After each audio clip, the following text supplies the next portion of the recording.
Live from New York City, it's the Wendy Williams Show.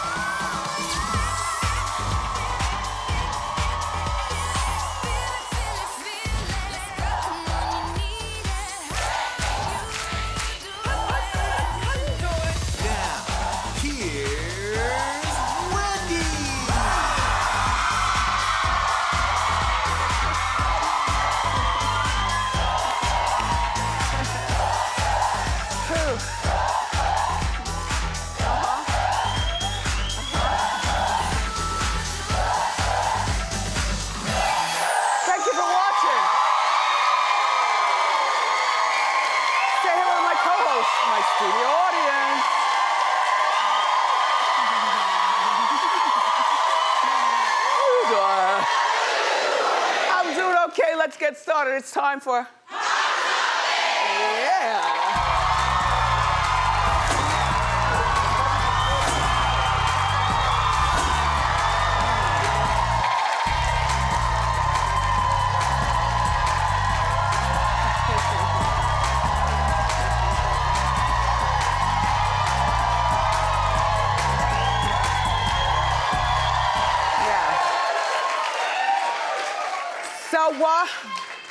I love you more. Thank you for being here. So on Friday, I'm minding my own business. Thank you. And I get a telephone call from Jerry O'Connell.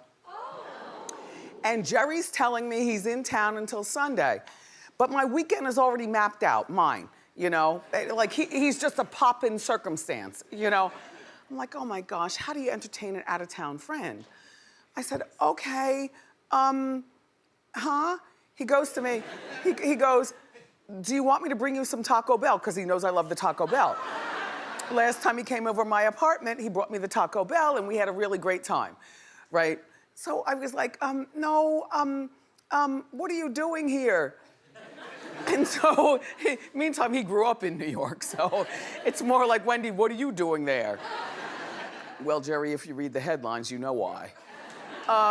Anyway, so then he goes, do you want to go to BravoCon? And I no, wait, hold on, because I was like, what? I didn't even know about a Bravo or a con. And I'm like, okay, wow, this sounds really exciting, except then I need to call hair, makeup, wardrobe, car, security. You know, no, it's too involved. I'm not on Andy's payroll. I'm not going.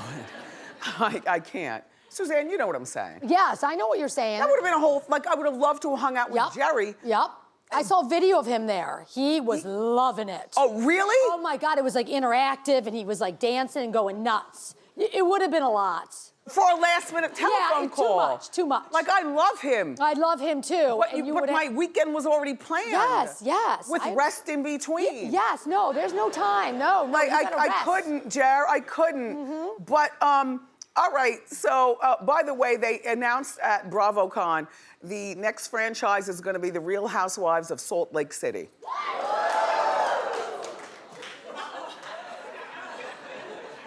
Clap if you care. Clap if you care. All right. Well, that should be a hit. I was wondering still, where is Real Housewives of Chicago? Yeah. Okay. Because I love Chicago.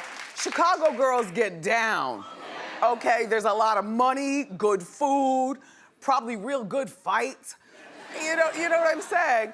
And scenic. You got the beach and the city all in one hotel room. All right, so then I've turned on the Real Housewives of Atlanta last night because Nene's back and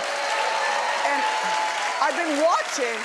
I watched, you know, the first couple. I wasn't really enthused. I do miss the Nenes, and so Nenes was back last night. She was nice and she was calm and everything was lovely. The thing that struck me though was not the Nenes being back, but the mean being sprung by Mark on Kenya. Like, Kenya, he doesn't want you. And Kenya, girl. And he's got the nerve to talk like this in front of a greasy Bravo camera for us all to see. So Mark is more interested in spending time with his daughter, which, okay, new dad, although he does have a couple of other kids out there. But just take a look. I know your birthday is coming up. So what do we need to do to get a nanny?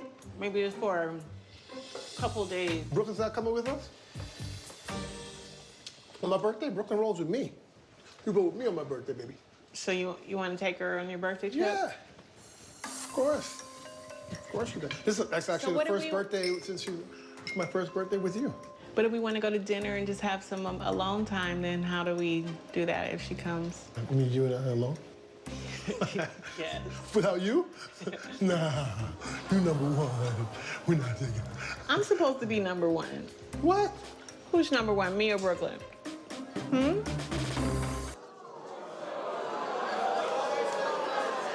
Okay. Okay, let's break it down together. In my opinion as a mother, the kid is always number one. That to me is not even a question, selfish Kenya. You will never be number one to Mark. It will always be Brooklyn. But that's how it's supposed to be, even if you love your husband or you love your wife. You understand what I'm saying, sir, with the hands over there. How you doing? Yes, yeah. You're always supposed to have your kids as number one. If you don't feel that way about your kids, then there's something wrong with you. Okay. And number two, Kenya. This man doesn't want you. Your gorgeousness, your smartness, your ability to turn the world on with your infectious laughter, that beautiful baby, he only cares about himself. That's why he didn't want to go away a one-on-one romantical vacation for your birthday. Even though you have the one-year-old, you leave the one-year-old with family. You know, there's always a place to put a one-year-old. They won't remember. You know, and then you go off someplace exotic and, you know, you have the best time with your spouse or your boyfriend or however you have your children, your surrogate or whatever you do. I don't know. One wrong word. I wanted to give the fist to former Mayor Bloomberg so bad this morning. Like, stop and frisk, and now he's backing down. There's just a lot going on right here in New York, and but he wants to be your president, allegedly, he's running? He's allegedly running. Okay, well, okay now. Okay. I don't even want to waste Cory Booker's time when he comes out here asking him about that. I just want to get to the bottom of Cory, because Cory also wants to be president. I just feel like, but here's my thing about all these people running, because I'm watching George yesterday. You watch George like I watch George? I'm with the cats, I'm watching George. It's my usual Sunday routine. And I'm thinking, there are so many candidates. I'm confused. Are you confused? Clap if you're confused. I feel like some of these people are not presidential, but they are good cabinet workers. They're good congressmen, they're good senators, they're good governors.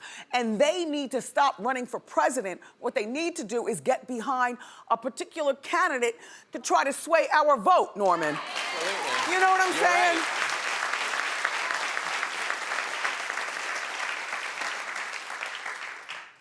I totally forgot about Tisha and Tashina and the Soul Trains last night. Well, you know, I was just busy being pissed. I'm busy being pissed, like the whole thing, you know? Anyway, but they were on last night. Clap if you watch. Okay.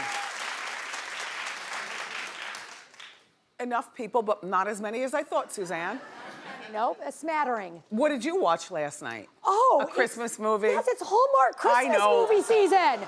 Oh my God, I watched them all weekend. I just lay in bed and watch one after the other. It's amazing. And Lifetime now is doing it. Lifetime is doing all Christmas movies, but I'm sticking with Hallmark. I go back and forth. Yeah. There were two separate channels that ran Sex and the City. Different episodes. I was back and forth with the Sex and the City, and then the Goodfellas was on. Did you watch Goodfellas? I never get tired of that movie, man. I know all the dialogue. Anyway, Goodfellas and a bunch of other like murder, kill stuff. But yeah, I did set up some sort of Christmas tree, though. It features Jolly Rancher candy canes.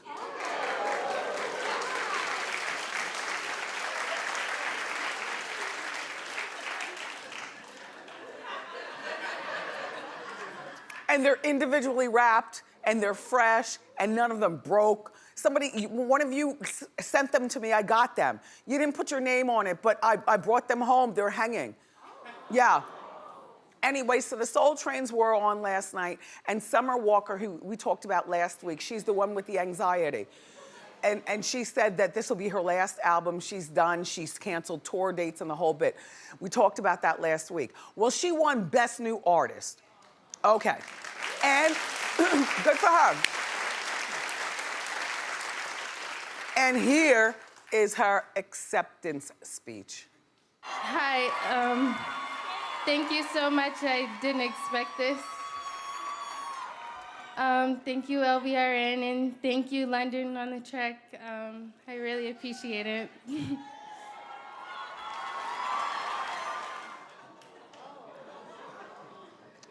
Poor thing.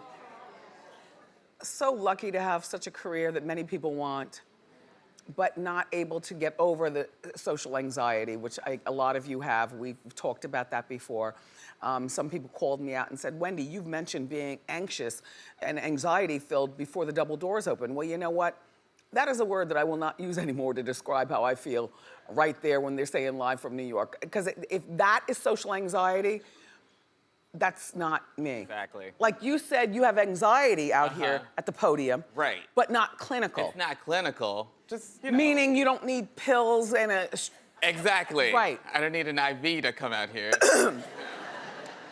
And what I mean is, I guess I used the word in the wrong way, being that that word is being, you know, to date, this particular story, no. I have butterfly excitement for just wanting to come out and do a cartwheel and zip it and zo it, and that's it. It's not anxiety, you know? Like if I won something, that is not the type of speech I would give. You know, I'd be right there like, come on now. Here's who helped me and here's who didn't. Okay, okay. And now thank you, zip, go. But anyway, I feel bad for the poor girl. She said that she's not putting out any music. She's really young, like 21 years old. I don't know what she's going to do for money for the rest of her life, but, you know, apparently this is a real thing.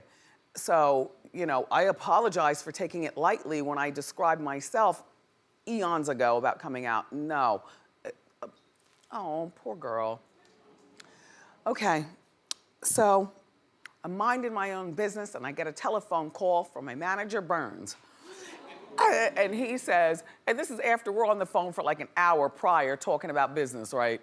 He calls back, he goes, oh, by the way, he goes, Madame Tussauds Wax Museum wants to do you.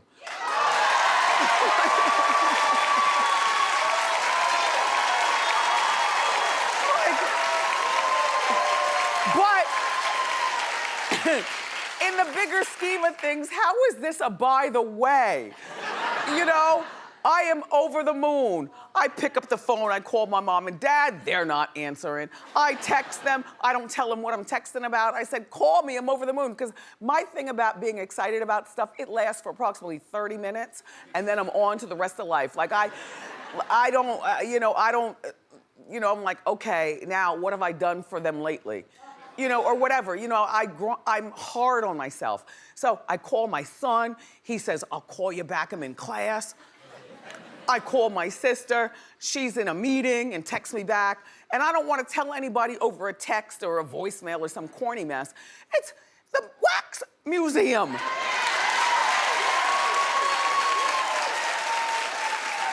Anyway, I just kept it to myself all weekend long, even though I had a dinner party with some great people. By the way, Robyn Crawford came over for dinner. Okay. Oh, well, now let me tell you something. Robyn After Dark is a whole lot of fun. We had dinner with my other guests, and then we all left and we went to the club, but it was a really early night, like everybody's grown, you know? I was in the bed by 12:30 on a weekend night, you know what I mean? But it was a whole lot of fun, thanks. And she bought me a bag of Jolly Ranchers, wrapped up. So, about the wax thing, they have like a special machine where they measure how far your eyeballs are apart and how big your nostrils are. You know mine are big. And how you smile, how many teeth you have, how big your head is, the whole bit. And then Willie will dress me, but they just wax me out. And so it's a 2-hour, the process is 2 hours. They need to take all of your measurements, every last one, like I've been to the museum here in New York, and it's really fascinating there. Now, my figure will be on display here in New York City beginning this spring. We've got more great show for you, everybody. Up next, Senator Cory Booker is running for president. Listen very closely, grab a snack, and come on back.